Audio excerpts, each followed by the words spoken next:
Fakakta Comedy Funhouse Network.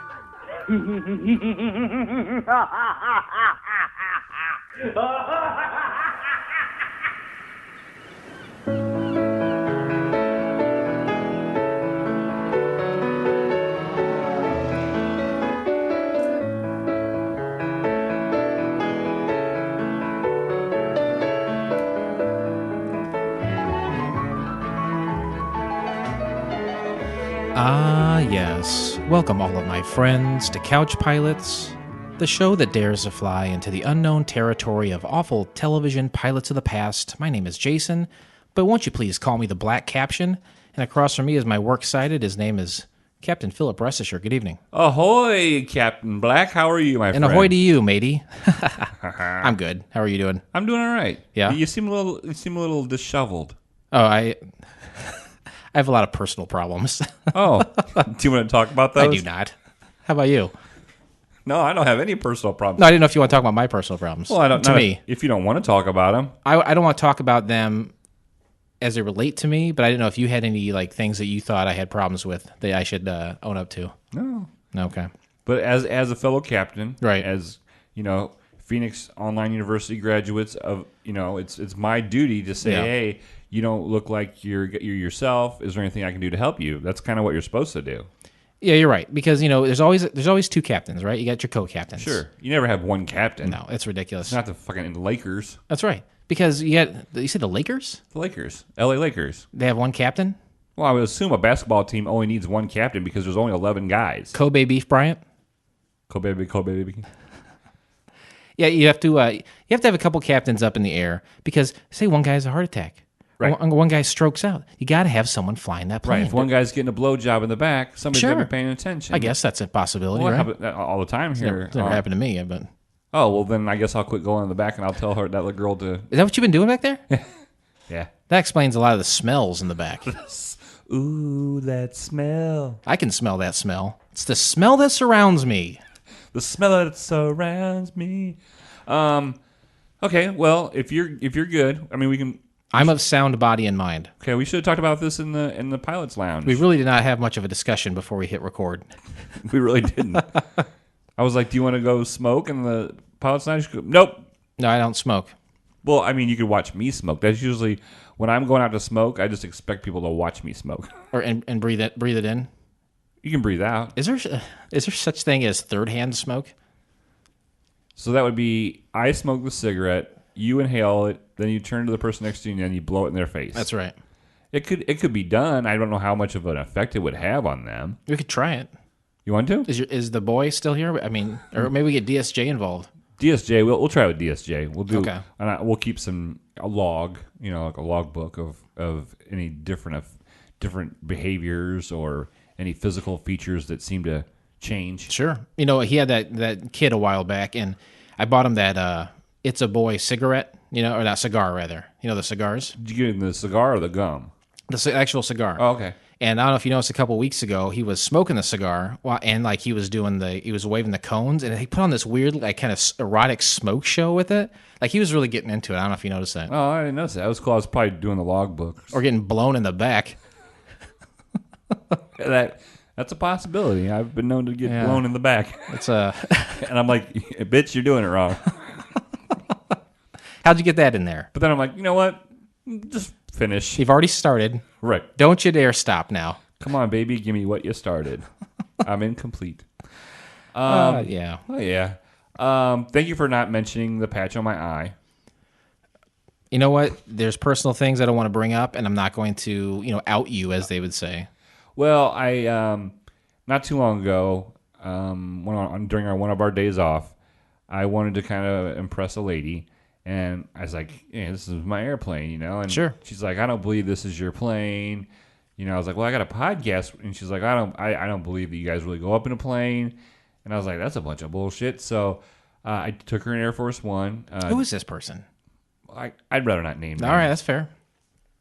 And I was fiddling with, all the levers and stuff and going through my checklist. Sure.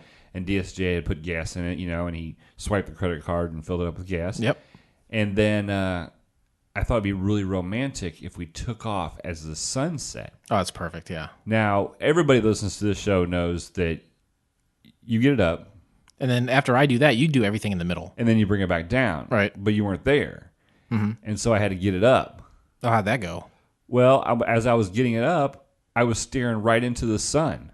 Oh, boy. And- Did you get sun vertigo? I burned my retina by staring at the sun. I don't know how you do it, man. And so I have to wear this patch over my eye for 4 to 6 months. Just one eye? Huh? Just one eye? Well, yeah, because like the corner of the glass, and it was like shading it, Like a magnifying glass when you're burning ants? Well, no, the one side was shaded by the side of the window. Okay. Windshield, but the other one was looking directly at the sun. Well, that 4 to 6 months is going to intervene with CouchCon. I mean, there's not much I can do about it. He said I might never be able to fly again. What? If I don't take care of this correctly, I may never fly again. Oh, if you don't take care of did he give you a lot of Neosporin for your eyes? Oh, yeah, a lot of salves. A lot of salves?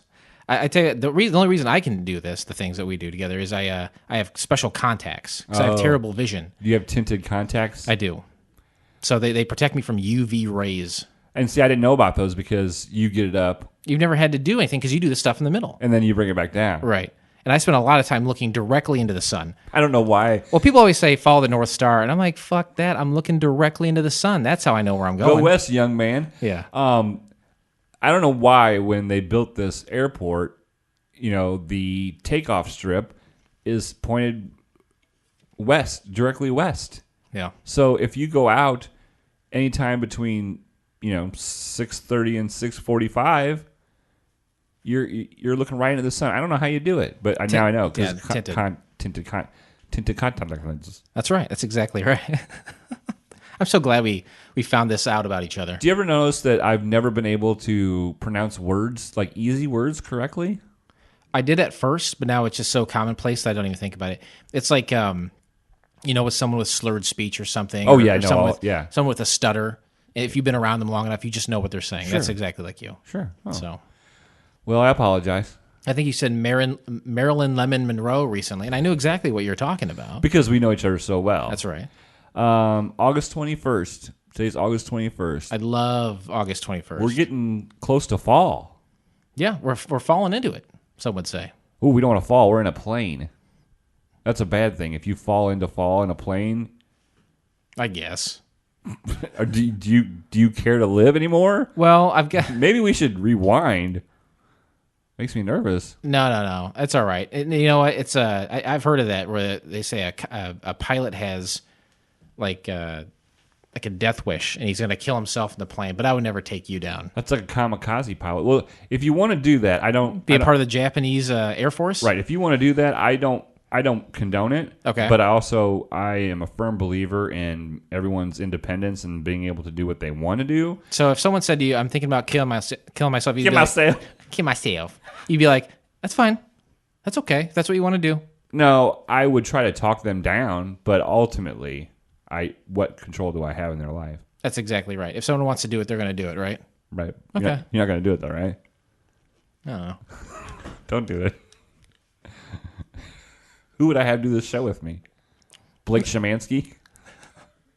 I bet Stephanie Clark would love to be your co-host, as long as he did it outside in front of a crowd of people. Yeah, I was gonna say I'm almost positive she wouldn't. We went to that trivia night with them, with Kev and her and Black Jeff and Katrina and Zach. Yeah, Zach. That's why I didn't know. And I really felt after we left that I felt like I felt very awkward that I made Stephanie feel awkward. Because she's a regular there because her husband hosts it and you yelled at the team that won? That's just a guess. I could tell that I made you mad on that too. I just don't know why you did that. I don't know why either. I was mad. There was a table. I mean, I think at the end we were in first place or tied for first place. We're very close. Or maybe second. Yeah, we're in second. And then the other team had like 10, 12 people. And so between them, there's a collective knowledge there that it can be unmatched, right? Essentially. Right. And there may have been some phone cheating. I don't know the answer to that. Did you see that? We were honest engine the whole time. You saw phone cheating? No, but people were alluding to the fact that it could have happened. Oh, so there was other people yelling at him. No, there was like there's hushing. Like Maybe they all liked they were Billy all, Madison. I was gonna say they're all Adam Sandler. Hey, guys. Telephone. Speaking of Adam Sandler, Oh, thank God. Here we go. let's dive into some fan feedback because we have a tremendous amount. Okay, yeah, let's do it. We've got some hotline bling, and then we also have some social media ones. For anybody who doesn't know the dial-in number, it's what? It's 910 Pilots 1. I can't believe you can remember that. You could also dial, I mean, for the layperson, it's 910-745-6871. Okay. So, yeah, dial it in, and hopefully, here, let's... I don't know which one's which. I didn't label them. Oh, but we have some phone calls. Yes. This is great. Let's hear them. Hey guys, it's Tyler. In response to your Coon's age question, a Coon's age is basically just a long ass time. It's not 2 weeks, not a year, nothing like that. It's just being like, hey, I ain't seen your ass in a long ass time. Instead of just saying, hey, I ain't seen your ass in a long ass time. I ain't seen your Coon's age. Makes sense. And basically that just comes from, back in the day, raccoons, they don't live particularly long. It's just back in the day, their fur was hardy, you know, whenever we'd skin them, use them for hats, whatever. So people just assume coons live longer. So it's not racist. Okay, there you go. Good. But There's the butt. I have a feeling you guys are being a little regionalist. Oh, is that racist? Let's ask the guy from Mississippi. Fuck you. Like, asking a black person, saying, hey, how much jail time do you get for this crime? Yeah, kind of the same thing.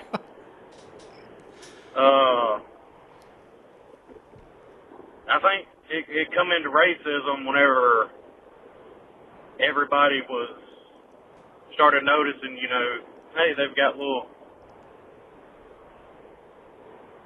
things around their eyes. They look like thieves. And then they're like, oh, black people. Thief. Coon thief. I think that's where that comes from. Yeah, that's about all I got going on. It's not racist. Y'all are regionalists. And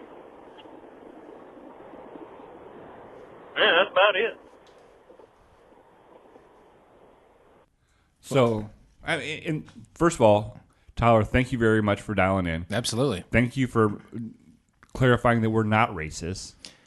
No, I don't think we ever meant it as racist. No, we didn't. We just asked the question. In a Coon's age, where does that come from? Is it racist? It always seems like it's a Southern term, and who do we know that's in the South? Right. Regionalist. I don't know if I've ever really heard that phrase before. We've never had someone call in, a frequent flyer call in and say "fuck you." You're not.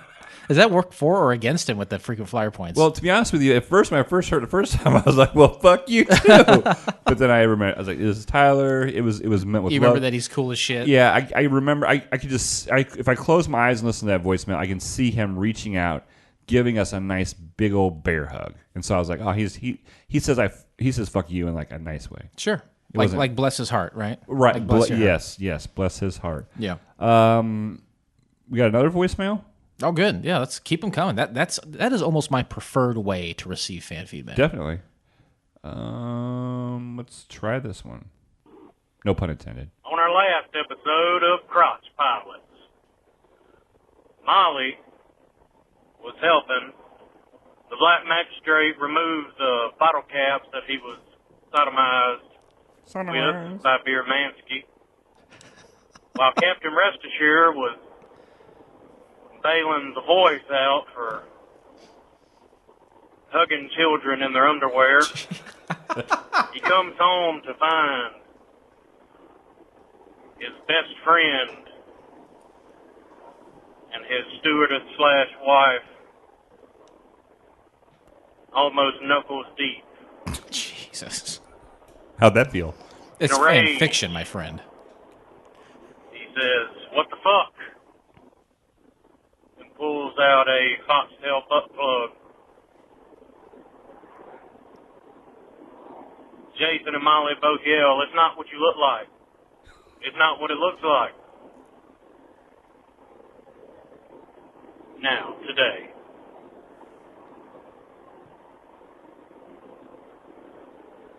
Blake says, "I can't believe you would do this to me." Molly, how could you?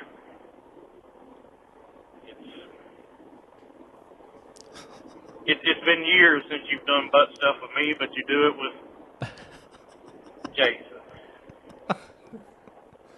Years, huh? I'm the king of butt stuff. You have my insides all twisted up like a pretzel.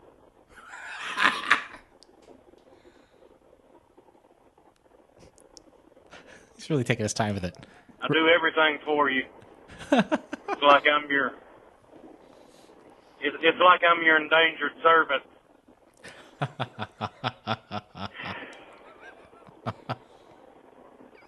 Jason explains that it was nothing to do with his asshole in a sexual manner, but that she was just trying to get her to remove some bottle caps because he would love to put them on his refrigerator. You can't do that with them in his ass. It's true. Blake, relieved, embraces Molly, kisses her passionately, pulls back, looks her in the eyes, and says, Wash your hands. "My ass is yours. Wow. From now until the end of time, I want your hand to be engulfed." You cut it short? No, I think it ended it there. Hold on. That's interesting because, you know, this is like the third time I think we've heard a series of fan fiction. Hey guys, Okay. Holy cow. No, I wanted to make sure I had the right one. So that's like the third time. It's a continuation of a story. It's not new stories each time. It's one continuing story. It's like a saga. An FCF fan fiction saga. And I think he was referencing Dustin hugging Eli when he came in his underwear that one time. Yeah, and he said Prenzel, which is the way you're supposed to say it. He said endangered servant. Yeah, the guy goes he's the callback king. He really is. And he incorporates it in these wonderful stories. He really does. This fan. What a tale woven together. What over, a foxtail! I suppose. No, a foxtail butt plug. That's Yeah. what, I was trying to do a callback. Oh yeah. I've never. That's just one with a tail. It's just something you put in your butt and you have a tail now. It has it has a tail. What's the appeal to that? Oh, there's people that are into that stuff. I don't know if I want to see a big piece of fur coming out of a butthole. Well, You like that? to each his own. I think that was what's in your bag from Swingers World that one That's time. not what it is. I'm right. allergic to fox hair. It's not what the fox says. Okay, we have tons of social media fan feedback. We're going to split it up between this episode Yeah, and the next. let's do a couple. A couple. All right, here we go. First one is from Thomas Kingston. You've heard from him many times. I don't think I know who this is. I don't know but who it he is. contacts the show, and we love it. I love it. It's like a mystery. Who is this guy? Where is he? Where is he listening? How do you find out about the show? Is he on Any a mystery contacts? tour? Yeah. Is it magical in any way? I liked this pilot as a kid, but feel like it was a few years too early. It would have faded into the background once the Ninja Turtles hit the screen, but on its own, give it a 5. What is this? The X-Men? Yeah, X-Men. Pride of the X-Men. Pride of the X-Men. Okay. I said it wasn't too bad. Thanks for listening. Always 1,000 points for you, buddy. Nice. Cha-ching. He put, can I use these points toward getting a ticket to CouchCon, or is it still sold out? ? Now that's a very interesting question. We haven't really talked about how frequent flyer points convert to CouchCon tickets, but absolutely you can use it. You know who knows if you have enough for a VIP pass, which are the only passes left. Right. But I'm sure we can give you some sort of discount for it. Sure. And I had commented, we have limited VIP tickets left. You can turn them in for a surprise prize. DM me your Addy, and I'll send you something out. Yeah. He did not DM me his Addy. I do not want you to know where I live. Right. Well, and I thought that would take up part of the mystery. We would know where he was. At least maybe he's from Afghanistan. Maybe he's from Portugal. Maybe he's from Poland. Maybe he's from a different country. We don't know it. A country that doesn't exist yet. Maybe he's on the astral plane somewhere. Ooh. You're a super sleuth. Be careful because you'll hurt your knee. You can really hurt your knees on astroplane. Is that right? Mm-hmm. A lot of baseball players have it happen. We got some more fan feedback. Yeah. All right. This is from when we did Superboy. Oh, great. Yeah. Hashtag Soapman. Oh, sure. Okay. Jeb Simpson. Jeb Simpson says, looking forward to this. Whoa. What's that? Yeah. It says, looking forward to this. Okay. Sometimes I screenshot these before I'm done with the conversation. Yeah. Let's do one more real quick. Okay. I have another one from Jeb. He posted a picture of his beautiful bride, his beautiful wife. There she is. Happy late anniversary, by the way, guys. And she's holding her phone, and she's giggling just uncontrollably. Seems as happy as a goat. She looks like she's in a fit of ecstasy. Yeah. Oh, you know what? Mm-hmm. Yeah. Jeb probably knows all about that. Oh, boy. Fit of ecstasy look. Anyway, it has a little bubble, little comment bubble or whatever. Sure. And it says, God, Couch Pilots is such an awesome podcast. She's not wrong. She's not wrong. And he put hashtag Soapman and hashtag Butt Puff. Nice. We'll do some more later. Rocking the butt puff. All right. You ready to rock the butt puff? Rock the butt puff. Are you ready to board this No, thing? we're not ready to board the plane. Oh, that's right. Give me that cord. And then I will flag it.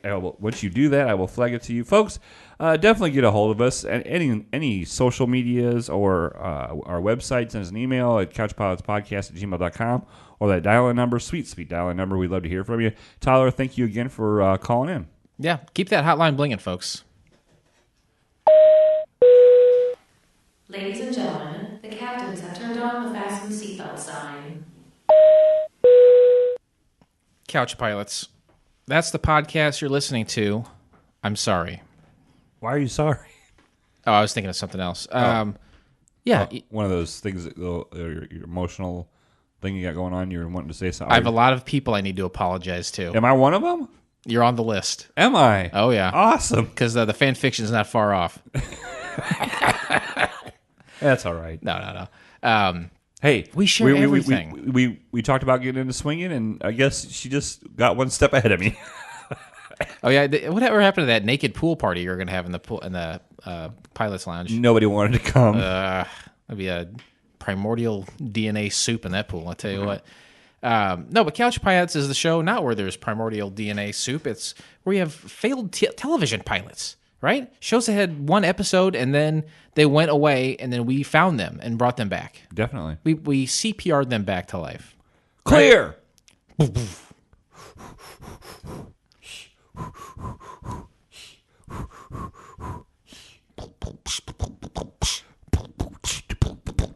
Come on back.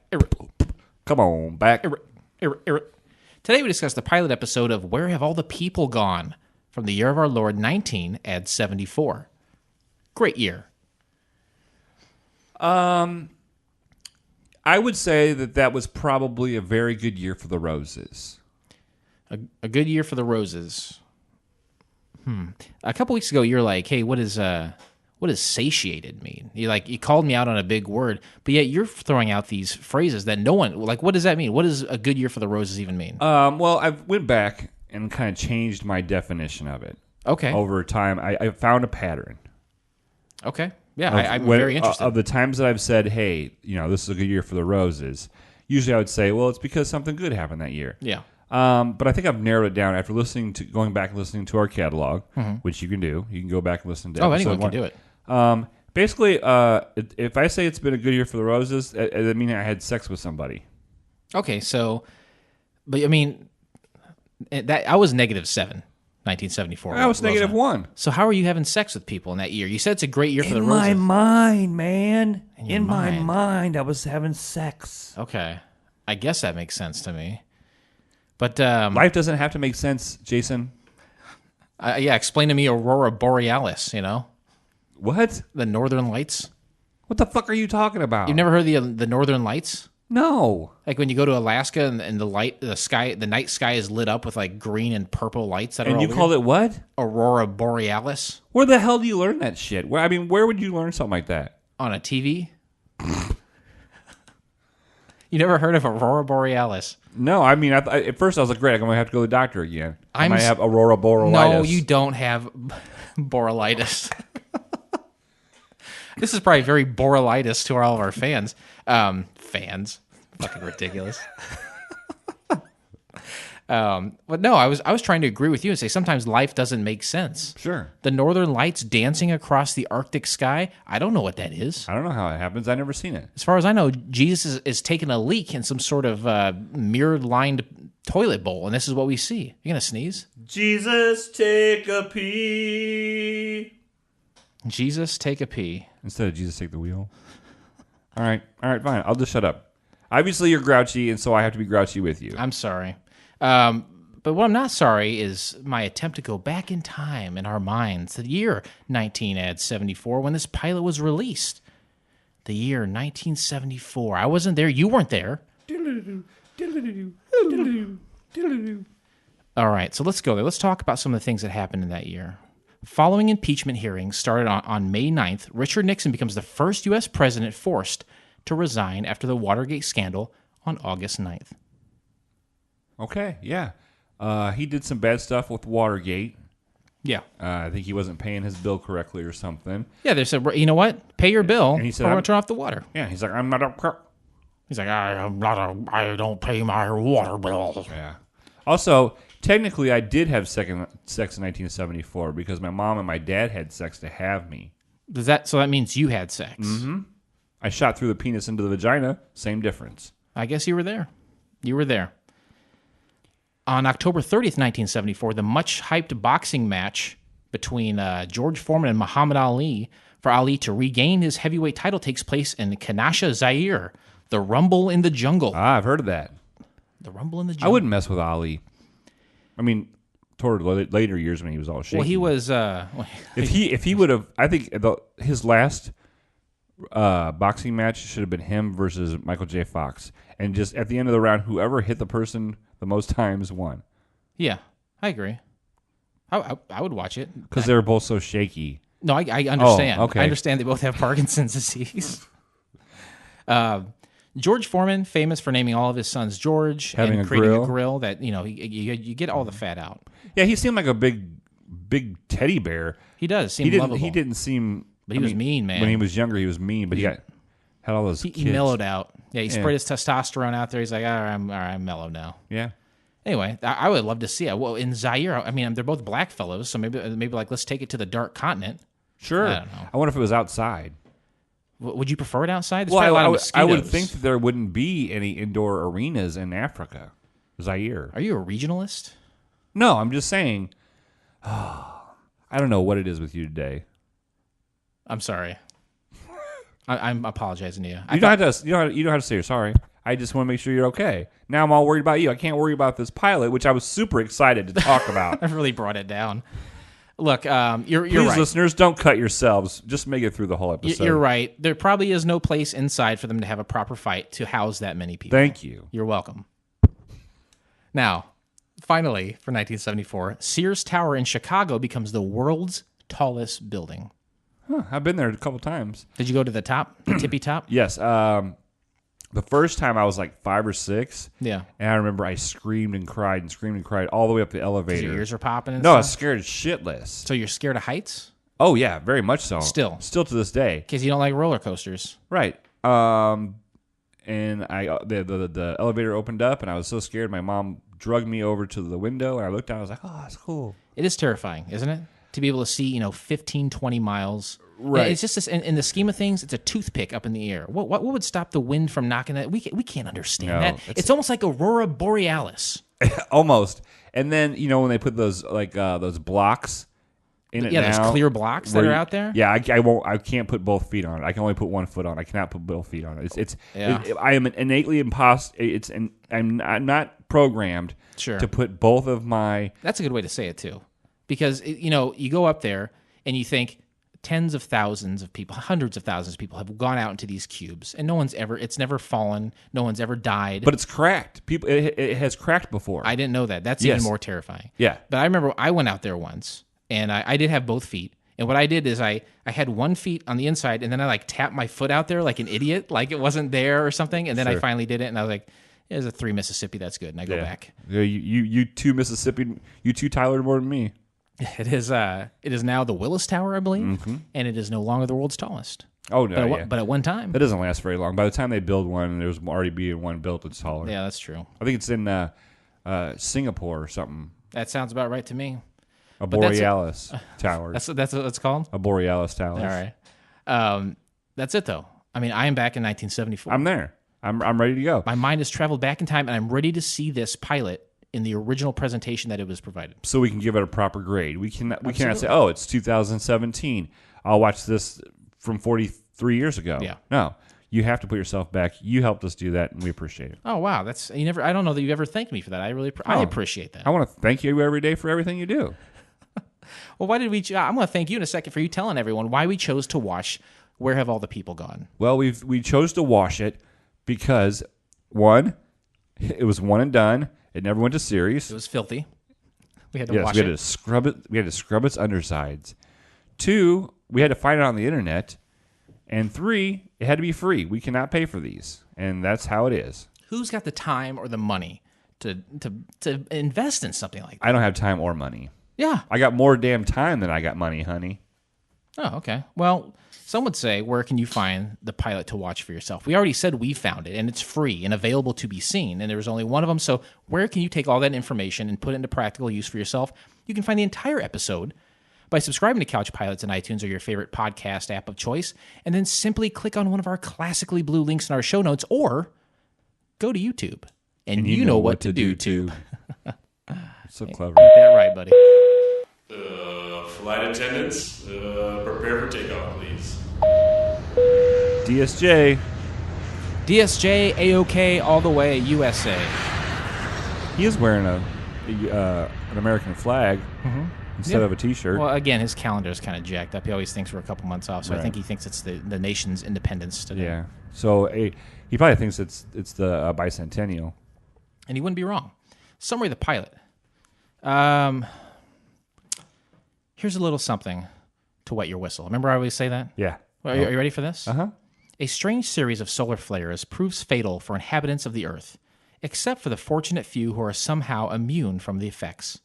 Animals go insane, and human beings turn to white powder, leaving behind only empty clothing. A handful of survivors attempt to rebuild their lives on the depopulated Earth. That's a 7 summary in my book. That is a 7 summary. For first-time listeners, at the end of the show, we're going to rate it. It's a 1 through 7 scale rating. When you say it's a 7 rating, or 7... 7 summary. 7 summary. I've heard of the 7 samurai, but the 7th summary, you're right. I agree. That's an excellent summary. There's so many nuances in the show itself. Yes. This doesn't take away from it, but it lets you know, hey, I'm in for a wild ride. Right, and I didn't read that before I watched it. I never read the summaries. You went into this naked. I went in. I got naked. Were you afraid? I'm usually afraid when I'm naked. You're usually afraid in general. Yeah, that's true. And so I didn't even know about some of that stuff. So it was even more. You know what, guys? If you haven't watched it yet, act like you didn't hear that summary. Yeah. That way you can be spooked out from the start. Yeah. Erase that from your mind. Go back in time to 1974 in your own head and check this out for yourself. We gave you the link to do it, for God's sakes. Next section of the show, interesting facts, right? Interesting facts. Mm-hmm. Conrad rule! Everyone please rise for the Conrad rule! It is now in effect, even though I don't think he's listened in about 14 episodes. I think he's dead. I hope not. Conrad might be dead. He's supposed to take tickets at the door of CouchCon. He was supposed to, but I have not heard from him in Coon's age. Oh, boy. We got to get Big Dick IT over there to check on him. Okay, so interesting facts. It's just the name of the segment. All of the things I'm about to say to you are facts about the show you wouldn't know unless you pulled the curtain back like I did. Sure. But you're not me. Right. You. And there's no use quantifying these. Don't look at the person next to you and go, wow, that's interesting. Don't do anything like that. Keep your comments about the facts to yourself. They're for your enjoyment. They're for your pleasure. They're for your education. They're for your homicidal maniac thoughts. But don't tell anybody. Don't do anything except absorb them like a sponge, like SpongeBob SquarePants. Exactly. Yeah. I agree. There's nothing to add to that. I agree. I love SpongeBob SquarePants. Right? Yeah. He lives in a shoe. Essentially, he does. You want this thing? Yeah. All right, here you go. That's a good call. You're a smart guy. Interesting facts. So I'm gonna start these, but don't comment on them. Okay. Yeah, please. This is How not rude. your world, and we're living in it. We're all here together on planet Earth. Okay. So happy together. This show is built on the back of his songs. I can't see love with nobody but you for all my life. You know, song. You know what album that was from? Pet Sematary, if I remember Correct. correctly. All right, Peter Graves, star of the show. Peter Graves' character says, 2 weeks ago I was selling plastic cups. Now I'm harnessing horses. The horse whinnies. You're right. It's sure been a long time. Peter Graves starred as a horse rancher in the series Fury, 1955. Huh. Fact. This show is built in the back of his back crap. burps. We're getting fan feedback as we're doing shows. Well, try to focus on the show, please. No, I and not your egg salad sandwich. don't worry. This was a made-for-TV movie. And you know what? People sometimes say, hey, you know what? It was a made-for-TV movie. It was never a pilot. It's like, no. These are always made-for-TV movies. They say, can we draft off the success of this thing and build a series? Obviously, the answer here is no, but that's what this was. And it was broadcast on October 8th on NBC in 1974. You know what? When I was watching the intro and it said movie of the week, I almost texted you and almost said, I'm turning it off. No, you can't do that. Because they're trying to sell it to you. This is like yes. This is like a guy going up to a girl and being like, "Hey, what you doing this weekend?" And she's like, "I'm washing my hair all weekend." And you're like, "I wasn't even asking you out. I just want to know." This is the broadcast companies going, you know what? We'll just sell it as a movie of the week, and if people like it, then we'll turn it into a show. Sure. But if they don't like it, we'll say, "Well, it's just a one-off thing anyway." Right. You're right. When I'm right, I'm right. All right. All right. Is that Matthew McConaughey in like 30 years? In the letter left by Barbara, she says protection from the solar flares is inherited via a gene which is probably recessive. For children to inherit a genetic attribute possessed by only one parent, it would have to be dominant, not recessive. So that's kind of a goof in the movie. Yeah. Or in the movie. Come on, the pilot. David took a 12-volt 6-cell battery out of the 1970 Chevrolet Blazer and replaced it with a 6-volt 3-cell battery. A 6-volt system can usually be used with a 12-volt battery in an emergency, but not the opposite. Only vehicles made before the 1960s use 6-volt electrical systems. That is fucking interesting as shit. Oops. Well, that is. You can't talk about batteries and voltage, without saying that's fucking interesting. Jason, I'm obviously in a mood. Okay. Yes, you are. There's no denying that I am in some weird mood right now. And you always played off like you're a dumb guy. You're not dumb. You're a smart guy. You're not dumb. You're smart. Aww. And you come in here. You're sweet. No, fuck that shit. You tell me. You even explained the interesting facts. And now you're going to tell me that, he can't talk about batteries without a fact being interesting. This is some fucking shit. You want to just stop? Stop? Yes. I don't want to do this anymore. I think this is our 90th episode. Like 1 every 10 episodes, you're fucking me. How can we tell them not to call these facts interesting and you do it? What? I'm crying and laughing. I'm scared. Oh, I'm getting angry. I'm scared that you're going to punch me, but yet it's hilarious. It's not funny. You're making me more angry by laughing at me. You don't take this seriously at all. You don't take this podcast and Air Force One serious at all. You sound like Molly right now. I am Molly. Okay. But hey, I'm sorry. I'm a sucker for batteries. Oh, that's all you had to say is you're sorry. Okay. Let's move past that then. After the 34-minute mark, the daughter, Debbie, which I didn't get any of the kids' names. Oh, I got them all, baby. I just called them father, son, and daughter the whole time. Baby, I got them. Hey, baby! The daughter, Debbie, calls the woman they find Jenny. Before they actually find out the woman's name, they discover it at the 56-minute mark. Fuck! Oh, hold on a sec. Hold on. Interesting facts over. Okay, go ahead. What? That was one of the points I was going to be cool in making. I was going to say, hey, about halfway through this, they fuck up, and she calls her Anne, and then all of a sudden, while they're in the truck, she calls him Jenny. And It's okay. I was all fucking excited. I took 100 fucking lines of notes, and that was going to be my favorite one. It's okay. It's okay. Yeah. Okay. No, it is. No, it's not okay. Yes, it is. You made the note. You made the effort. You caught it. I believe you. Okay? Never before have you said, oh, I knew that interesting fact beforehand. Never once. So you call this? I'm not calling your bluff at all. You absolutely knew that before. And I think all of our fans should know that as well. All right. Fans. Like we've had fucking fans. Why are you so fucking negative? I just think it's pretentious to say we have fans. We have frequent flyers. Okay. I gotta tell you, I was kind of lazy on the Twitter response on the Twitter this week, and did you notice that? Oh yeah, I noticed. Okay, that. all right. No. So I mean, I think everyone's about dead in this anyway. I am gonna tweet these people still. What's the point now? To talk about it later and fill time. All right. So we don't have to pretend to be funny. Let's go ahead and listen to. This is very exciting. Yes, it is. We've been teasing it. We got a brand new show on the FCF network. We're going to play their commercial for you right now. Their promo. It's from the MHOG, the Metal Hand of God podcast. Captain Philip Restisher, take it away. Hello, ladies and gentlemen. Hola. I am Wayne. I'm the rum guy. I'm Kyle. And I'm Adam. And we are the Metal Hand of God podcast. Are we? Yes, we are the most. What are we? The most what? Dangerous, I think. Dangerous. That's right. We're the most dangerous podcast on the internet. We are. You need a safety vest to watch us? We do. To listen? I guess? Yes. You also need a condom And Yes. a hard hat. Yes. because Very much. we'll get you pregnant. Yeah. Steel-toe boots are required. So, if you like silliness, dick jokes, sometimes serious topics, right? Sometimes. Yeah. And yeah. absolutely no political correctness whatsoever. None. Then we're the show for you. That's the Metal Hand of God podcast. And remember to keep it metal. That promo terrified me. Yes, and it should.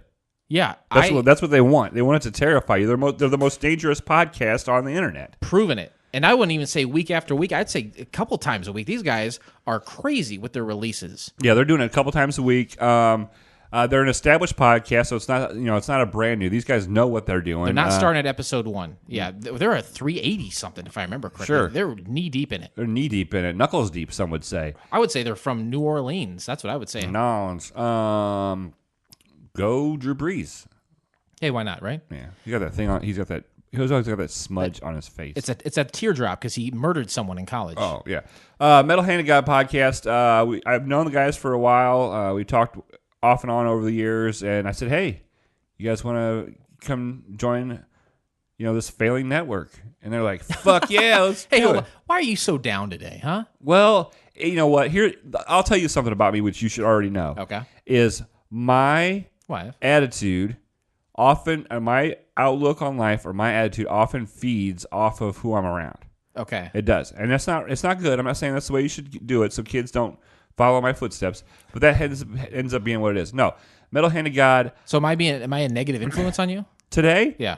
I wouldn't say negative influence, but now I'm worried about you, so that's all I can think about. So then I come down. You know what? That's why I'm drinking heavily tonight. Okay, well, It's all good, brother. the second episode, next week's episode ought to be a nice, good shit show, folks. Metal Hand of God podcast, guys. Welcome to the Fakakta Comedy Funhouse. What an array of topics, of personalities. They have in-studio interviews with comedians, porn stars. I mean, it's current events. It's just random stuff. It's off the wall. It's a good time. Yeah. It's It's like a morning zoo show, but like off the rails. Yeah. Is what it is. Yeah. And maybe some cocaine. oh, there might be some cocaine, but It's a great show, very entertaining. Check it out. It's nonstop. It's beating you about the face for an hour and a half or whatever the hell it is. And check it out right here on the FCF network. Very excited to have him. Welcome aboard, fellas. Glad to have you. Now, All the links to their website and their social media are on FCF Network under the tab show tab now. Awesome. Very cool. Let's go ahead and jump into the pilot. Let's break it down, like they once said. Right? There's tons of stuff to go over here. We're already at the 45-minute mark. We're going to have to start zooming it, baby. We're going to have to start zooming it, baby. But first of all, it starts off with the movie of the week. It's world premiere movie of the week for ABC. Or maybe it's NBC. WNBC. There's a woman who kind of sets up the story. Yeah, she's like narrating about a family vacation. It kind of sets up the events. And that's Deborah. We find out it's Deborah. Okay, I'm glad you got her name. Yeah, it's that's the good. daughter, Deborah. Yep. And so, there's silence, and then they're at this campsite, and all of a sudden, there's an old guy. He's got like a camera, and then there's some people just moving her about, not in the desert, but up. I don't remember his name, but if you want to picture what the father of the family looks like, think about Johnny Quest and the dad there. Yeah, he looked like Johnny Quest, and they're all hanging out, taking pictures, and playing the radio, hanging out, and there seem to be like doing stuff with fossils or something. Yeah, they're almost like excavating or something. Yeah, so at first I don't know. I'm like, was this a team or is this a family team of excavators? What's going on? I don't know if this is just a hobby that they like to spend their vacations doing. I don't know, but the parents seem to be, well in their 50s, maybe well into their 50s, and the wife is leaving the vacation to go back to work early. Is that right? And did she say something about gerbils? Ooh, I don't know. I really like gerbils. I would have heard something about in reference to the children or something. Yeah. But basically what's going on is this family, they go on vacations and they excavate and they check for fossils, and they're a scientific family. Yeah, they definitely are. The mother is leaving, so everyone kind of gathers. Mrs. Clancy. Mrs. Clancy. So I don't think so. Okay, because I'm confused, because this is part of why I'm confused about. No, okay, now I don't think that's Mrs. Clancy. That's the mother, and I don't. It's what's the father's name? You got that? No, I thought it was Mr. Clancy. And I think Mr. Clancy is like the old prospector. He was the old guy that got sick. Yes. I got really confused. Okay, I think that I didn't know if it was if it was a polygamy thing or what. Oh, that'd be nice. I'd watch a TV movie of the week on that. Oh, you know it, baby. Father's brother's daughter, is that what it's called? Father's wife, sister wives. Sister wives. So these guys are out there camping. You hear a gunshot, and you're thinking, oh, suspense. Oh yeah. But it's actually just a couple guys hunting for some rabbit because they're going to make rabbit stew. Definitely, that's what you do. And the mother's leaving, and they kind of focus on the mother and hang on to her a little long. And they're saying goodbye to her. The goodbye was really long. And I was like, that woman's dead. I knew it right away. I was like, this woman is dead. She's dead meat because they're spending a lot of time just kind of hanging on, and then she immediately takes off. Right. And so then Mr. Clancy, which is the prospector who's up there with them, he's outside, and the mother, the father, David, his son, and Deborah, his daughter. Okay. They're in a cave and they're excavating. I have archaeologists ? Mark. Yeah. I don't know. Did you say it like that? Did you write it like that? Yeah. Question mark. Well, I wrote a question mark. I didn't write the words question mark. Well, how did you draw it to where it was pronounced? I type them all. So when you type a question mark, it goes question mark. Yes. Okay. So then all of a sudden there's this big bright light, and then there's an earthquake, and Mr. Clancy's out there by himself outside. He looks up, he's like, the whole screen kind of turns white, and it's a super bright light. Super bright. And then there's the earthquake. Well, the family is inside, and they're like, oh my God, earthquake! So they go to get out. All the stalactites are falling. Even the stalagmites are falling, because a stalagmite can fall over. Oh, absolutely. Okay. No one is safe in a cave. No, I've done some archaeology. I've done some digging, if you know what I mean. So they're like, this cave is Pussy. collapsing. Hey, you know what? I think we all knew that's what okay. All right. So they go outside, and Clancy's like, hey, whatever that was, I think it has something to do with the military, like a military bomb test. Yeah, they thought they were doing a bomb test or something. They go, and David checks the radio, and the radio's not working, and it's just making weird sounds. Because before he was listening. They made a point to show you that the radio was working before when he was listening, but now it's nothing. And here, too, he had a handful of people leaving a Jeep earlier with the mother. But right now, everyone comes together, and you see exactly who you're dealing with. And like you said, is David the son, Deborah the daughter. You got the old man. I don't know what his name is. The dad, and then you have Clancy the prospector. So you got these four folks. This is who you're dealing with right now. They immediately kind of jump to conclusions regarding like government tests. Sure, They're trying to think, well, what was this? What It's happened radiation. exactly? You know, they begin to think that maybe it's radiation from an atomic bomb. And they think that because they're talking to Clancy, he kind of passes out, and they say, "Oh my God, what happened?" Yeah, he went from okay to bad super fucking quick. Yeah, like within 2 minutes he wasn't feeling good. I mean, really bad. Sure, he was laying down to like 5 minutes later he was like on his deathbed. He had been zapped, and they looked at his arm, and it looked like he had like some sort of lesion or growth on his arm, right? Okay. And then and at this point, I'm saying, not only is the mom toast, this dude is toast. That's what I thought. Toast. That night they have a campfire, and they have Clancy like laying on the ground. They have him all wrapped up in blankets, and he's resting. And he's going. Oh, yeah, he's just kind of moaning along. And they're like, "Oh shit, we shouldn't eat the food." Yeah, because they're thinking like radiation, like only eat what was in the cave with us. Because if we're okay after this thing, right? Because anything in the cave should be right. Because they were in the cave when this happened, when the big bright light happened. So and they're like, okay, we're not sick yet, but he is, and he was out here. It's got to be the cave that saved us. Yep.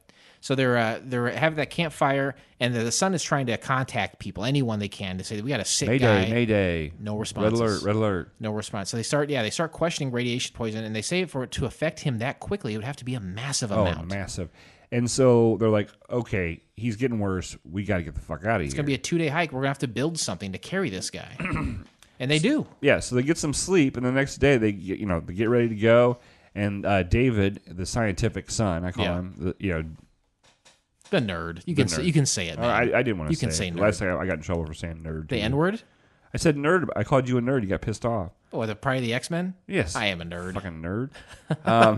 So he's like, this camera. And Dad's like, we can't carry that. We can only take the necessities. We got to carry this guy. He's like, no. If there was radiation, when I take this picture, it'll show up as white spots. Yeah, I don't know how he knows that. It was like a Polaroid camera. Because this kid knows everything. It's like knowing what Aurora Borealis means. I have no idea. Well, I mean, if you want to fucking rub it in my nose, I don't know what Ignorus Borealis means.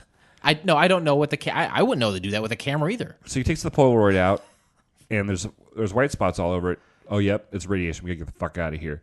So they start the 2-day hike. And when they take that picture, I'm sorry to cut you off. But I say when they take that picture and it was all white at first, I thought there was so much radiation that the whole thing was white. But they had to pull the film off of it. Right. Like it was. I don't remember those because it was a year before I was born. Those cameras, but instead of shaking it, you waited because the camera beeped, and that's when he knew to pull the thing off of it. So. Technology, my friend.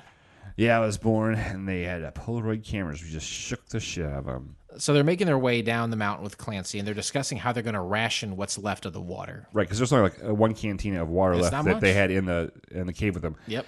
And I just want to let everybody know that there are some, like, up to this point, there's been some shaky camera work at times. I would say through the whole thing, it's weird. Like this is almost like an afterthought. Like they filmed it, and then like someone went back and like recorded it. So the link that we have, there's some bizarre camera like sliding around. Right. There's some zooms that are weird. Yeah. But there's some trailer, as they're trailing a scene or something. They are kind of shaky and odd. Yeah. And I don't know if that was on purpose for artistic purposes. It'd be a weird directing choice. I thought because it did catch me off guard a couple of times. So they're taking the hike down. They're a day into it. Mr. Clancy's dead. He goes. He dies. His body looks weird too. It looks like all gray. Yeah, it was very gray, ashy, as some people would say. Deborah and David start arguing about what to do with Mr. Clancy's body. David's like, we just need to leave him here. We need to go. We need to get down here. We don't have any food. We don't have any water. We have a day left to go. We just leave him here. And Deborah's like, we can't leave a guy's dead body here. So the dad and David build this little rock. They're like going to pretty much bury him in rocks. Right. Which is what you did back then. Sure. That's what they did in 74. So they go like, hey, here's the rock area. We got it all squared away. Now we spent all this hard work and time on this. Let's go bring the body. They go over to the body. Nothing. It's gone. It's just closed. It's just as closed. Now, he had disintegrated. In the summary, it said white powder. I did not notice the white powder. Not in this one. I noticed white powder later on, and I went, I love this fucking movie. Spoiler alert, there is white powder later. So I'm wondering, did his body break down and disappear, or is he a naked zombie? That's what I was thinking. Like a crystal clear zombie. Like a Pepsi? Crystal Pepsi zombie? Yeah.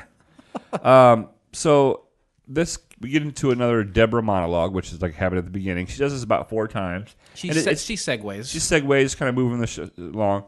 They get down to Rainbow Campground, Rainbow Town, or to me, this looks like a Northern California kind of place. It's where confirmed the girls are warm. And I don't know either. Is that more Beach Boys? That was not on Pet Cemetery, so I don't know. That's my favorite one. Pet Cemetery is the only Beach Boys album you're really into, right? It's the only one I listen to on Spotify I go swimming. Do you really? Oh, all the time. That's pretty bitching. Mm-hmm. That's bitching, man. It helps. You get a beer in one hand. Pet Cemetery's playing on the Bluetooth speaker. I thought you were going to say like some ass in the other hand. Oh, no. That'd be nice. That's all right. All right. Yeah, well, they are. I think they're leaving Rainbow, California, is what there is. That's where they were hiking. Right, and they go and there's walk and it's deserted completely. There's cars, yep, and a lot of cars with their hoods up and doors open. People trying to figure this thing out. They were confused up in the mountain. Whatever happened has obviously affected this area, and those people were just as confused. And there's one scene where they're like walking down the street, and it did have a very Walking Dead kind of feel to it. Like, these guys, there's always like 4 or 5 people walking into a town where it's deserted. You know what I mean? Just looking for supplies or any signs of life. It was like this 1974 version of Walking Dead without zombies. Yeah, actually, absolutely. And without black people in it. I don't know that there was a black person in this. So that the dad, he pops his head into a shop. He's like, I'm going to kind of look around, see if I can find anyone, see if I find anything to eat. And he's immediately attacked by a black cat. Jump scare number 1. This is scared the shit out of me. This is a cliche in horror films. Now, I can't speak to the times in 1974, but a cat jumping and making that screeching sound, it's a cliche, and he kind of comically struggles with it. And does whatever happened affect the animals? That's what I'm thinking at this point, because that cat acted erratic. I thought maybe that the cat was just scared. It had been, a scaredy cat. Exactly. So I didn't think about animals going crazy yet. Me neither. I just thought this cat was acting erratically, and they were using it as a spook scare. Yeah. Right? So then Deborah and David start to kind of lose their shit. They're starting to freak out, and they think there was a nuclear war. Yeah, they inspect the cars like you were talking about with the doors open, and they see just some clothes. And this time I think I did see the salt. Yeah, there was some. And it kind of hits them. Absolutely. Like you. Oh, man. Come on. Yeah. You embarrass me. Right. It hits them that this thing is probably very widespread, and you're right. They start freaking out. Sure. Why wouldn't you? I would have already freaked out by now. Yeah. Just like Lips Incorporated once said, freak out. Right? Freak out. So Pops then enters a second building looking for Mrs. Clancy. So because they got, I don't know if this is a town where you could hire a guy to come up there with you and work with you, but that dude is dead. So like we should look for his wife and kind of tell him what's going on and see if she's okay. And so he pops his head into the second building and discovers more salt and clothes. She's dead. They have a vehicle outside that does not work, and they said the battery and the generator are toast. Right, so this thing is affecting all sorts of things. Right, but he had Mr. Clancy had a Geiger counter there. Now, I can only assume that a Geiger counter is something that measures radiation. Yes. Okay, because I didn't really know. I didn't know. I seriously didn't know that. You know about the amber lights, but you don't know. It was on an episode of The Simpsons. I'm not. I'm not a learned man. The Aurora Borealis. Oh, there you go again. So they're like, okay, so we'll use this Geiger counter. And we'll check the food because there's food in the house. And they've been hiking for 2 days with nary a bite. And they kind of put the little dildo thing over the. What is food. that? Can we recreate that noise?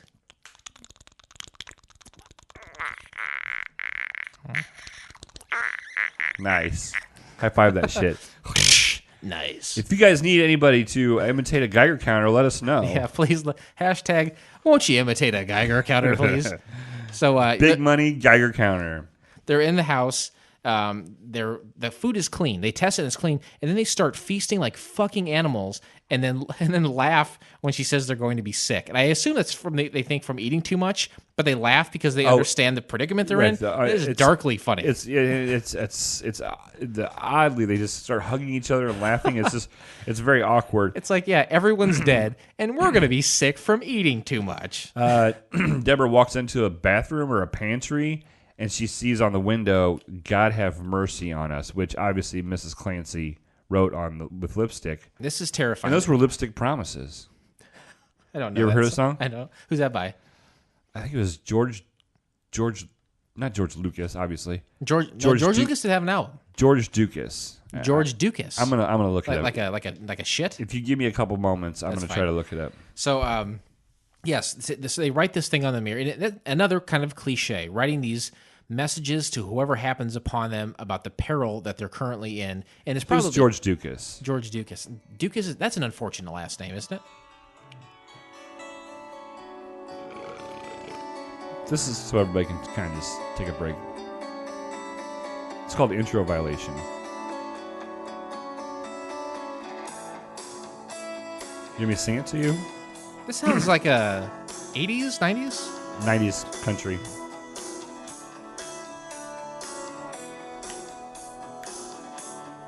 Here we go, ready? Yeah. You told me I was all you ever need. You said my love would always be enough. And so that song, folks, let's look up and see when that song. Gee, man, Chris, I just want to. Well, anyway, it's a really old song from maybe even the early 80s. It did feel, yeah, like an 80s or 90s kind of country thing. Yeah. George Dukas, check him out on Spotify. It was 1994. That sounds about right. I'd accept that as an answer. Thank you. You're welcome. They find they find all this food. They're eating it, and then they're like, you know what? Let's go ahead and pack up the Jeep because we can't stay here. Obviously, Right. We have to keep moving and try to get back. The to our bartender's like, family. I don't care where you go, but you can't stay here. No way, sir. So they take as much food as they deem clean and worthy as possible, load it in the Jeep, and the three of them head right on down the road. Yeah, and then they stopped twice at Yeah. two different gas stations. Yep. The second gas station, can we just go straight to that? Because I don't think anything really happens at the first one. Well, the does it? first one, they say, like, let's get some gas and oil, and then the daughter comes across a doll on the ground. Oh, yeah. And like she knows what it means. You know, Sure. like there was a child that passed away as a result of this happening, right? And one less child to worry about. I guess isn't that what Elvis sang about in the ghetto? Yeah, he said one less bitch you gotta worry about. He assumed that the kid was a bitch. Yeah, he wasn't wrong. So they go to that second filling station you're talking about, and the daughter is like, she's holding on to the doll. Like these people are experiencing some sort of PSTD, PS post-traumatic script syndrome. I don't know what it is. And so PSD. Thank you. I think it's what women have once a month. PSD. PSD. Post-traumatic stress syndrome. Got it. Thank you. And so she's afraid, and she's like, I'm afraid to go to the bathroom. And she's holding on this doll, and I'm like, I didn't know what was happening with these characters. Like, is this girl reverting back to childhood? That's kind of what I felt at that point. Because of the baby trauma mama. So then the David's gonna like get gas, but they're like, this is something they say too. They're like, we need some more batteries, and I'm like, how many fucking batteries do they need for their vehicle? Did something happen to affect the life of the battery? Well, yeah, the generator doesn't recharge it. The generator is shot, so all they're able to do is use the battery for how long it doesn't be able to regenerate itself. It was a fairly earnest question that I had, even though I said the word fuck. And I answered the earnest question. You did. I did not know that. That makes a lot of sense now you say that. Call me David. Thank you. Thank you. So then they're like, he's got to siphon gas out of cars because they can't use the. Are you jacking off? Is that what that motion was? They can't beat off. They can't fill the tank with their semen to power the vehicle. Right. So, have you ever siphoned a vehicle before? I would rather not say. Hard times. Hard times. Some people have hard times. Some people have hard times. I didn't realize I was sitting across from someone who has a misdemeanor. The boy comes across a woman in the van. And she doesn't move. This is jump scare number 2.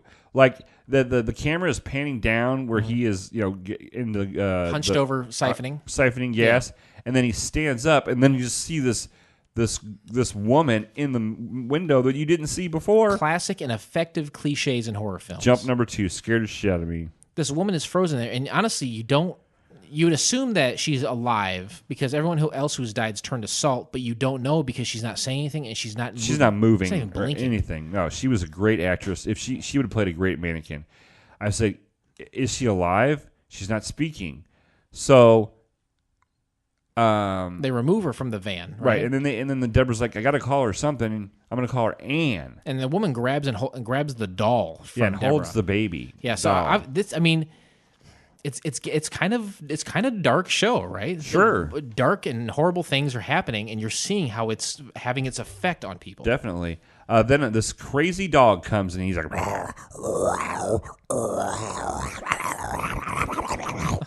like that, and basically the dad beats it off with a crowbar. Yeah, he But wraps. this is where you see that animals are fucked up. This is the second animal you've seen that's kind of losing his shit, and you're wondering, is this some sort of trend? And it turns out definitely. They leave there, and they start heading to Bakersfield, which is a place in California, right? Yeah, that's where Buck Owens is from. Love Buck Owens. Hey, you don't know me, but you don't like me. Oh, is that him? So you care less how I The show is feel. built on the back of his songs. How many of you can sit and judge me? Walk the streets of Bakersfield. Sorry. They come across another survivor, which I believe to be Kelsey Grammer, and then he pulls a gun and demands their vehicle. Yeah, his vehicle was messed up. Mm-hmm. They pull up and they're going to help him out. They're in Northern California, presumably. Where the girls or near- are warm. That's right. At about Bakersfield, so it's kind of deserty. There's not a lot. There's a lot of big standing rocks, and it's kind of a desert atmosphere. And then Kelsey Grammer's out there, and he takes their vehicle. Yeah, he's a character actor. Oh, you A recognize very that guy? short character actor, I think. I saw him before, but yeah, he pulls a gun out on him and steals their truck. And he's a man. He's not a criminal. No. He's just a Desperate man. times, desperate Absolutely. measures. He's a guy who happened to survive this thing just like them, and trying he's to terrified. try to find his And family. it's like, I'm sorry, I need to find my family. I have to take this from you. And it sucks because all their supplies, their food, their water, Everything that was they in would there. need. And so they're left with nothing. And so they're starting to walk down the road, and Dave admits to his dad that he would have shot the motherfucker if he would have had his hell yeah. rifle, because they took the rifle too, because they had a Yep. rifle in the truck. They did. He's like, I wish I would have been holding on to the rifle, and then Dad's like, you would have shot him, and Dave's like, yeah. And this does actually remind me of The Walking Dead here, because in the first and second seasons, you got two best friends in Rick Grimes and Shane, whatever his name is. And Rick wants to be the guy that helps everyone out. He wants the guy that everyone get together and work together and be friends. But Shane is the guy who realizes the world has changed. We need to stuck and fucking man up. Absolutely, and that's where these two guys different. The dad, you want to cheer for him because he's the sound mind and body and soul. But the other kid's like, no, it doesn't work like this anymore. Yeah, he's like, People are gonna G's hold up, us hose down. If that bitch can't swim, she bound to drizzle. Is that a direct quote? Did I miss that? Huh? Is that a direct quote from the show? Did I miss that? No. Okay. That's Snoop Dogg. Oh, okay. I thought for a second it was a direct quote. I'm going back to my urban roots. They come across a small town or farm or something, and they find two bodies recently shot. They would say, you know what? These guys did not die from this thing. Right. Because everyone should have died around the same time because of this thing, this flare happened or whatever it was, a solar flare. They didn't disintegrate. Their bodies are laying right there. So David and his dad are like kind of walking over to the bodies looking at him. And then the dad's like, hey, don't turn around. And of course, David turns around. He's like, don't turn around. But there's a shotgun aimed at us from the barn. Go back to the house. And you're getting kind of like a cool first-person view of the shotgun. So it's like the camera and then like a barrel sticking out, and it's kind of showing them at a distance. Black Ops. Absolutely like Black Ops. Very good. That's a Call of Duty reference? I guess so. High five that shit. Who's the nerd now, motherfucker? you can have it, brother. So yeah, he says, hey, boy, why don't you get away? And then while he does get away, he attacks the gunman, who happens to be a scared child. And he says, hey, those are my parents that are dead. Yeah. And could you imagine being that age and seeing your parents just in the middle of their driveway just fucking dead? Because the kid didn't shoot him, obviously. No. He said the kid's name is Michael, but the weird woman calls him Billy. First time she says anything, she's like, Billy? And he says to Deborah, he's like, she's calling me Billy, but my name's Michael. And Deborah's like, this is the first time she said anything. Yeah. Can she please just call you Billy? He's like, well, my fucking name's Michael. It's like, relax, kid. You're Billy now. This is the apocalypse. So they get like a couple horses and a cart ready, and because the vehicles are really shot and they need batteries and they're not around a place that has them. So like, we got to use what we have. So they get this horse and cart ready, and they ask Michael about the event, what happened. And he says the sun got bright while he was working with his dad, and then two men came over and killed his parents. Is that right? Yeah, basically. So they're going on their little horse and buggy, and they come upon on the road there is a school bus. They can't get around it. It's blocking the road entirely. So they get out and they're kind of looking and figuring out what they're going to do, and all of a sudden, another explosion of the sun, another solar flare. Woo! A Rick solar flare? Mm-hmm. That'd be great if they used It wasn't as long or as bright as the last one. Or as long or bright as Ric Flair's hair. Correct. So they get around it.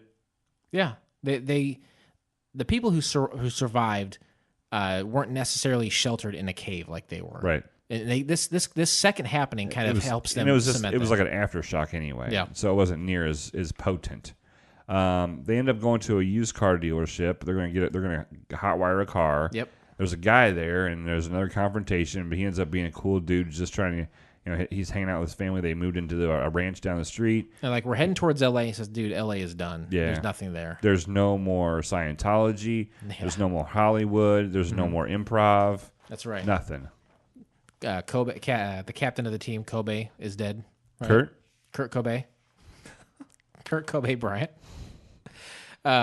The man, I think his name is McFadden or something. He leaves to go back to his family, and then they enter the market to look for food and car keys of the employees there to get one of their cars. And ends up Michael's out there, and he ends up getting surrounded by a bunch of rabid dogs, or not rabid. Well, that's the only way I can describe them. And so the woman who calls him Billy sees it, and she's like starts screaming. So everyone rushes outside to help. Come to find out, and then they get him back in safely. Yeah. And come to find out, that's how her kids died. They stopped at the gas station. She went and tried to find some gas. Yep. And her kids got ate by rabid dogs. Oh God, that'd be awful. Ugh. So they're out there, and he's like, "Hey, get the horses going. That'll kind of confuse the dogs. You run towards me, and I'll shoot them with this gun." Right. And so they start running, and the kid gets inside, and everyone's safe for now. And they find out Anne, her name is actually Jenny, and then that's when she opens up about the kids and the wild dogs being torn apart. Wild dogs. Is that Will Smith or Yeah. Kool Moe Dee? Kool Moe Dee. They enter L.A., and just like McFadden said, it's desolate. Right. They drive through the streets, and they hear the sounds of what very normally would haunting be. sounds. Yes, haunting is a perfect word. Street for sounds, and they go through neighborhoods, children playing and lawnmowers and stuff. It's very haunting. But it's all silent. None of that is happening. They're just hearing the sounds of life, and its life is gone. Jenny mentions that her husband got sick, and the dad and David are trying to figure out exactly who exactly this thing is affecting. Right. They're making their way to their family, but at the same time, they're trying to dissect with all this knowledge they have what exactly happened. So I fucked up because I talked about the bus, and this is where the bus happens. I apologize. Yeah. No, that's all right. I'm sorry. That's I'm right. sorry. That's all right. I'm sorry. They come across the bus here, and while it's inspecting it, that's when the other solar flare occurs, and then they set out on foot to find their house on the beach. So Sure. at this point, they must be pretty close. Right. So they get home, and they're looking for Margaret. That's the mother's Margaret. Okay, I didn't get her name. Good. And the whole time Dave was just assuming that she was dead, and the dad's like, "We can't do that. We have to get there and see." We don't know. We don't know. We're alive. We're alive for some reason. Maybe Right. she is. They get home. It's on the beach. It's a beautiful home, right on the Gorgeous. cliff of you see the ocean. They go in the house, and Margaret, and it ends up being Margaret is dead. She is toast as well. So then the next scene is after they all hug each other and feel bad, they're outside all sitting around, and there's a note that the mother had left. I think she left it by her body. I think I noticed it by her body, Right. but they took it outside to Sure. read it. And she says the family reads the note left behind, and she talks about a recessive gene that protects certain people against as a virus. So it's a solar flare that had a virus or something. I think we still don't understand, and that was probably on purpose. Sure. If it went to series, then maybe over time you would learn more. I don't know. Right. So Jenny ends up tucking everybody in, and she goes to talk to the dad for a second. He's all upset about his wife being dead, obviously. And then she just methodically, like Manson-esque, just walks out into the ocean. She's just going to kill herself. She's opened up a little bit. You know her name. You know a little bit of her story. But obviously this woman is deeply troubled. We're only a few days into whatever this thing was that happened, and she lost everything in her life. So she's kind of like, what's the point? Yeah, why continue? Right. Who cares? And she makes her way into the sea to be consumed by the ocean. Yes, and then David and the father get down. They are speed demons. Hell yeah. that get down from there and get all in the ocean and save her. There's another Deborah monologue. Yep. And hey, we're going to go to Northern California where the girls are warm and begin again. The dad gives like an impassioned speech too here about living, and the group embraces on the beach, right? Mm-hmm. So this is like, this kind of puts a nice cap on all the events. There's like, you know what? Like this is we've survived. This is our new beginning. Yes. Right. And Jen will end up having to have sex with the dad to procreate. And oh, jeez, everyone is all smiles at the end there. It's kind of a little bit of a montage. They hug, fades out, and it kind of shows them preparing and a little bit of their life onto the next place. Mm-hmm. So despite the eradication of 99% of the populace, they even set up a volleyball net. Yeah. I don't know if you noticed that. They had plenty of time.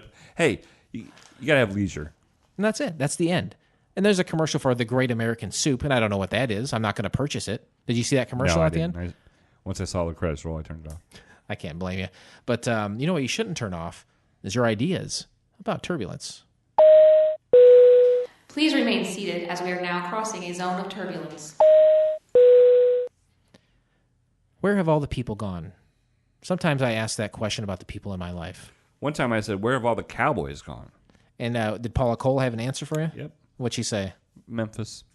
Oh, okay. Have you gone to search for them there? No, I don't go to Memphis. This is a TV movie of the week. Scrunch it down, take all the commercials out. You're talking about 75 minutes worth of a feature. It didn't turn into a series. We know that. But why? Why didn't it turn into a series? It wasn't cheesy. In any way, I don't think it was cheesy. I don't think so either. If it continued, it would have to be like a 70s version of The Walking Dead. They would have to go from town to town. They would interact with people, and they would have to survive. Yes. Kind of Swiss Family Robinson of... Oh, nice. I like that. Of the Sunflower State. So, to me, I mean, besides a couple of miscues with the name on the script and some weird film shots. Yeah, I think that's an afterthought thing. You think it was afterthought? I don't think that's how... I would guess to say that's not how it was originally shown. I could be wrong. I find it very hard to find too many things wrong with this. I don't see a lot of turbulence with this. A little precursor to your rating, perhaps.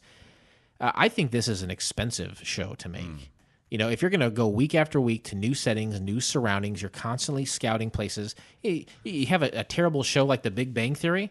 You got a couple of sets you work with week after week. You're not going anywhere. Right. Rarely or nary do you ever have to build a new set. We're always sitting around our couch facing the same direction, It always has, every room has like all the stuff shoved on one side of it, and then there's just an endless amount of space that the viewer is watching from. Absolutely. And while, it's like, are we standing on top of the television to watch this show? But this place, you couldn't get away with that. The serious tone that they created in this show would not allow for stages or sound stages. Like if it looked like Gilligan's Island, that would be quickly like, oh, this is kind of shitty, you know? And Gilligan's Island was shitty. Sure. But they did it on sound stages. You can't do that here. They made it very realistic, and to do that week after week would probably cost a lot of money. Okay. So I agree with you. So if you would like to see this go forward, which I'm going to guess you would have liked that. Yes. Where would it have gone? What would have happened next? Well, they would go from town to town, and obviously the cast would, it would get bigger. They would accumulate people with different strengths for the group. Sure. And hopefully a black guy finally. I would hope so. I mean, come on, right? God, I feel like it's been a coon's age since they put a black guy in the show. Exactly. And then they would, some towns they would go to, or some they would get into more rabid dogs or just bad people trying to survive too. Yep, absolutely. And they would have to have those moral dilemmas everywhere they went.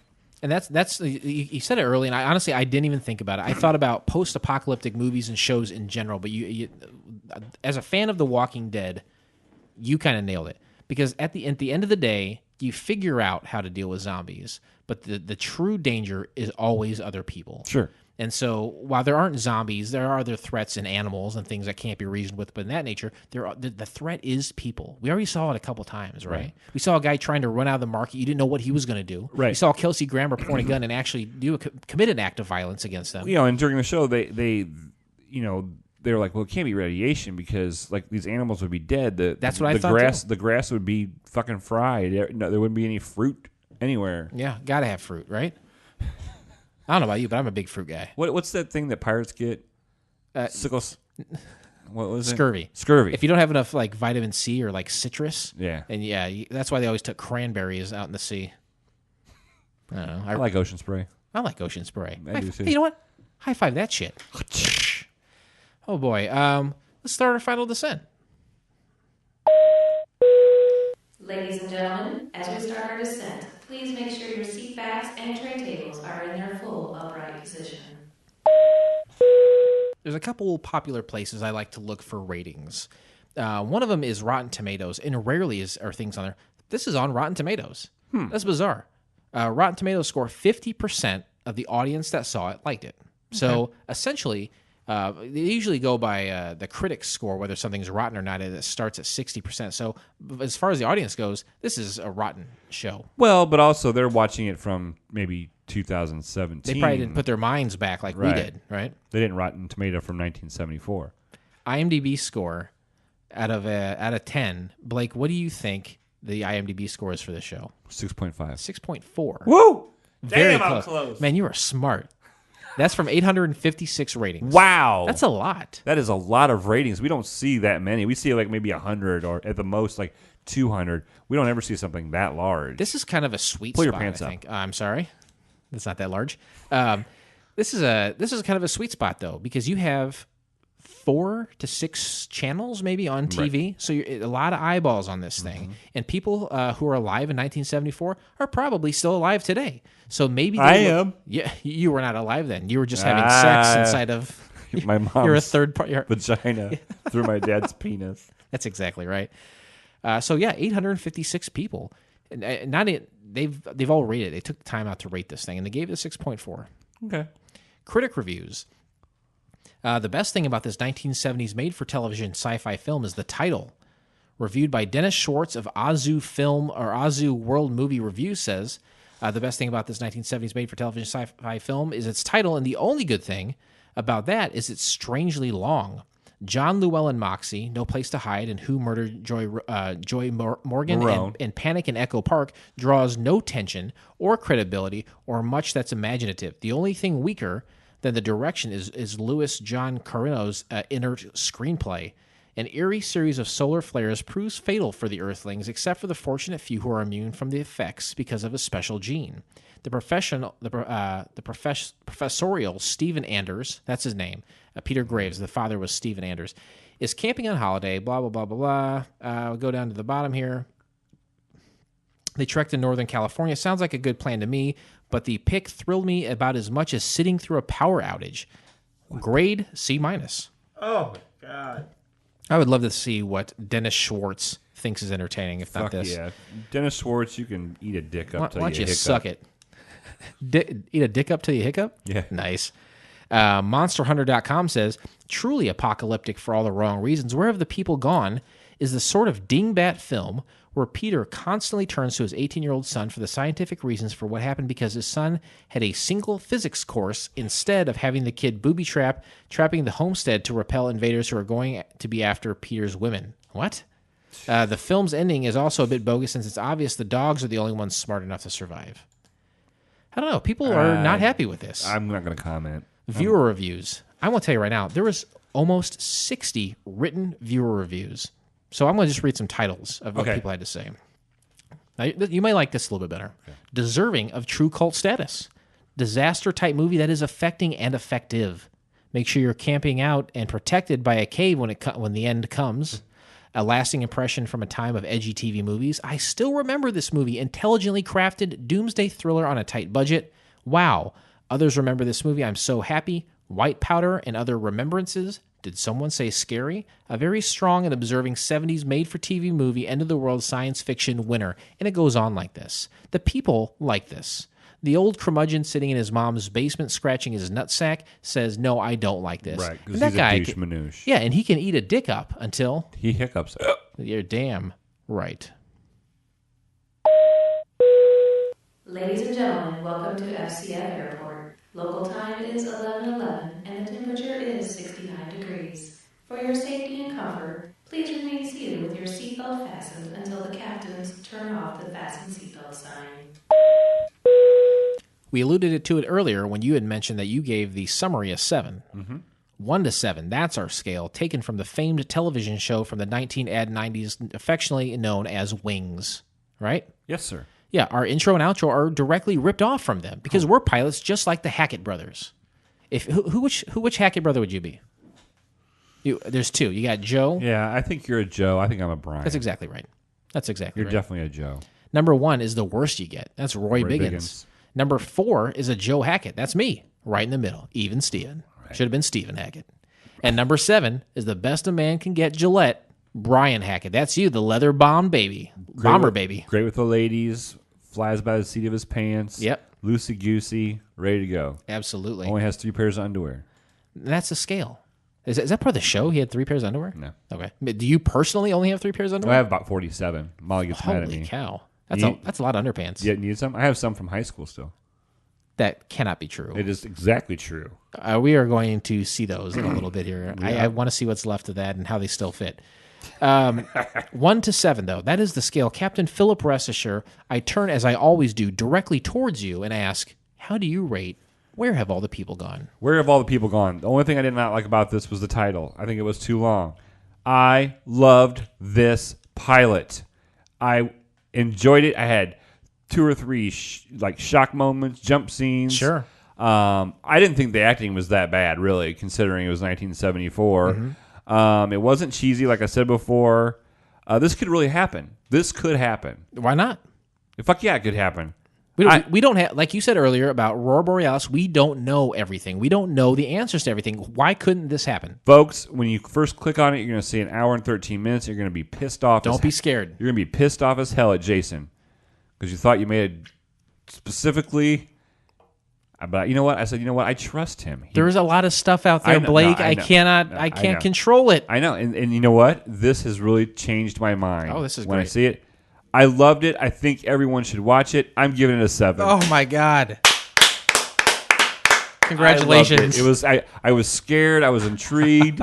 I jumped. I thought to myself, what would I do in this situation? Sure. I would fuck Deborah if I had to. Oh yeah, why not? If you had to. If you got to. I loved it. A 7 all the way. 7, Wow. 7. We went to heaven. You know, it's funny. I think was it last week we did Legally Blonde, and that was a Couch Pilot's first at a 0. Correct. Is that correct? Spoiler Correct. alert. And now you've gone the complete opposite end of the spectrum. A number 7, the best a man can get. Number 7. I loved it. I loved it. I seriously loved it. I'm going to watch it again. Are you really? Awesome. You know what? You and Tyler should get together and maybe write some fan fiction for Where Have All the People Gone? That's a good idea. We can collab. And you can insert yourself in there and end up having sex with Deborah after all. Me. I'm a person. I rate things. I'm going to give this a 6. I liked it too. The pacing was good. Yes. It trailed off a little bit towards the end, but all in all, the pacing was good. It could happen. It wasn't cheesy. The cheesy effect is something that is very real to me and could happen very easily. Oh, yeah. This did not happen here. This could get cheesy real quick. It didn't, though. Before they got down the mountain, it could have gotten cheesy. You bet it could. But it didn't. It was good. This was a good show. I could see this going to a series. It would be an hour-long drama. Back then, you're pumping out 25 to 30 probably episodes a year. That would be too much. You know, today we have so many shows available to us. 10 episodes can seem like a slog sometimes when really back in the day you're watching 25 hour-long episodes. People make stuff now so people can binge them. Yeah. 10 or 12 episodes. Sure. Like Wet Hot American Summer. They're going to chop it up, a movie. Did you watch that? Not all of it yet. Okay. Not all the way done. But you can chop, they take a movie and they chop it up into 10 episodes. Yeah, I got to ask you, is it good so far? Oh, yeah. Oh, man, I can't wait to watch. I haven't seen one single episode. Oh. We'll talk about it naked when you're done. Naked? in your high school underwear? Yes, I would say this. I see London, I see France, I see Blake's high school underpants. I make myself laugh. This could have been a series. I think sometimes, for the sake of money and filling time, not unlike this show, things go on too long, and there's not enough story to tell. But if you had 10 episodes a year of this thing, I You think could it'd get be really pretty, creative with it. I think it'd be really compelling. You could even jump the shark and make monsters. Why not? Technically, you could. Solar flare monsters? Hey, why not, right? Naked zombies, as we alluded to? Everybody reacts to it differently. People could turn into mutants. Why not? 1-7, a perfect score. 1-6, damn near perfect. I can't give it perfect. There are some problems for me where it's not perfect, but I still admit it is very good. And A 6 is hard to get. It's a tough one. I raise my glass to you. Oh, thank you, sir. And with that, we close the book on Where Have All the People Gone, never to be mentioned again. Ever. But join us next time, won't you please, when we watch the pilot episode of My Mans. Here's a little something to wet your whistle. Two best friends, one who is constantly getting into trouble, and the other is always bailing him out. You can find the entire episode by subscribing to Couch Pilots in iTunes or your favorite podcast app of choice, and then click on one of our classically blue links in our show notes, or go to Vimeo and search for it there. I don't know. What rhymes with Vimeo? Vimeo? Arsenio? Arsenio? Yeah, just classically blue link. Just follow it. That's It the doesn't only matter way. where it goes. That's the only way. It doesn't have to be a folks. clever cliche. Just the blue link will get you where you need And to go. it's safe. My God, is it safe? We talk about how safe these links are. Mm-hmm. We galvanize them classically blue through the pachinko machine. I had some problems with my phone the other day because I didn't use a classically blue link to watch some pornography. I had some problems with my phone. Yeah, you don't have an iPhone, right? No. I watch so much pornography on my phone. There's no, I never have any problems. Like sometimes something will be weird, but I just like click out of it and I go back to it later, and it's like, oh, I can masturbate again. Maybe I shouldn't have said that part. This is what you want to do. If you're a person listening to this show, you're probably like, I love this show. I love these guys. I would hope so. I want to talk to these guys, and you're going to do it by going to CouchPilotspodcast.com. Right? Yep. Every single episode we've ever done, for better or worse, is on the website. You can listen to them all for free. You can get a hold of us via Twitter or Facebook or Instagram. You can send us an email. Right from the website. It's a one-stop shop, right? Mm-hmm. Go there. Everything you need is right there. The only thing you can't do is call us at our hotline, and it'd be blinging at 910-PILOTS-1. That's 910-745-6871. Leave us a voicemail. We had 2 this week. 2 fantastic voicemails. Spoiler alert, we got 2 more tomorrow. No, next week you mean. Oh, yeah. But beyond that too, you think, oh, isn't that's enough? That's going to get me through the rest of my life. Well, guess what? We got a little bit more for you. It's called fcfnetwork.com. All right? Are we the Couch Pilots? Do we have a pilot's lounge and a place to rest our hat? You bet. Yeah, do we have strippers and cocaine and a stripper pole and a hot tub? At our disposal? Yes. Yeah. But there's something greater. We serve a greater purpose, and that is the Fakakta Comedy Funhouse Network, where there's so many different great shows. The Let's Try This podcast, Drunken Lullabies. You've got, who else? You got the Low Blow podcast, and now the Metal Hand of God. Yeah. And you got archive shows, great shows like Sex with Heather and 300 episodes of IBWIP, as well as the song Inside Out. All these great shows, all available for free right through the website.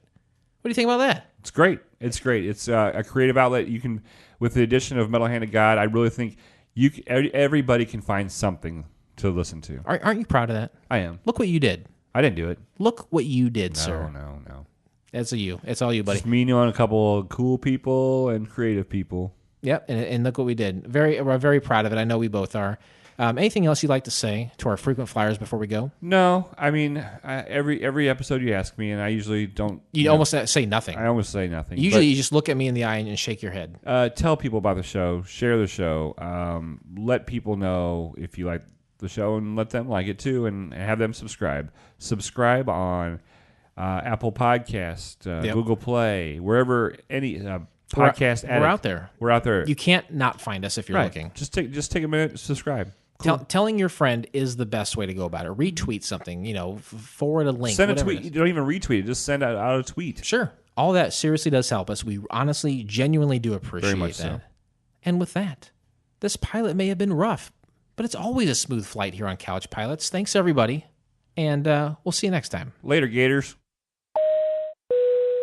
On behalf of Couch Pilots and the entire crew, we'd like to thank you for joining us on this trip, and we are looking forward to seeing you on board again in the near future. Have a nice day.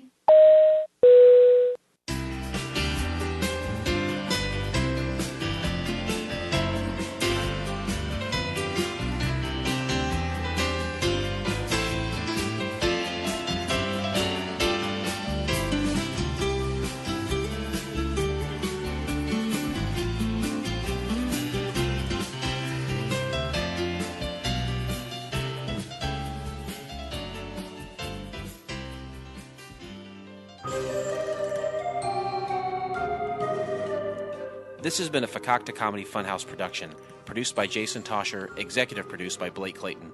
For more information and content, go to fcfnetwork.com.